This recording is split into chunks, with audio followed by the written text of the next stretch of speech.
नाशिकचा महायुतीचा उमेदवार ठरत नसताना दुसरीकडे स्वामी शांतिगिरी महाराजांच्या प्रचाराचा जोरदार धडाका सुरू आहे। महाराजांच्या वतीने नाशिक शहरातल्या आडगावपासून बाईक रॅलीला सुरुवात झाली असून जवळपास 1000हून अधिक बाईक्स घेऊन भक्त सुद्धा सहभागी झाले।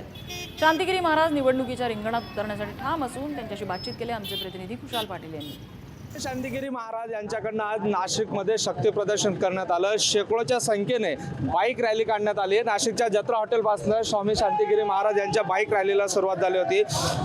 स्वामी शांतिगिरी महाराज आपल्यासोबत आहेत। महाराज, खरं तर आज शक्ती प्रदर्शन आपल्याकडनं होत आहे, काय सांगा? जय बाबाजी भक्ती परिवार यांनी ठाम निर्णय घेतलेला आहे आणि विडा सुद्धा उचलला आहे की आमचे 7 लोकसभा मतदारसंघ आहेत, त्यामुळे आणि ते निर्णायक आहेत। आमची जी भूमिका असेल त्याप्रमाणे त्या ठिकाणी जिल्हा निर्णय होऊ शकतो आणि म्हणून नाशिकच्या लोकसभा मध्ये आमच्या भक्त परिवाराने डायरेक्ट निर्णय घेतलेले आहेत लढायचं आणि जिंकायचं।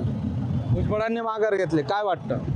हा त्यांचा राजकीय प्रश्न त्यांचा आहेत आणि भगवंताची इच्छा असेल त्याप्रमाणे पुढे घडणार आहे। आपण लढण्यावर ठाम आहात?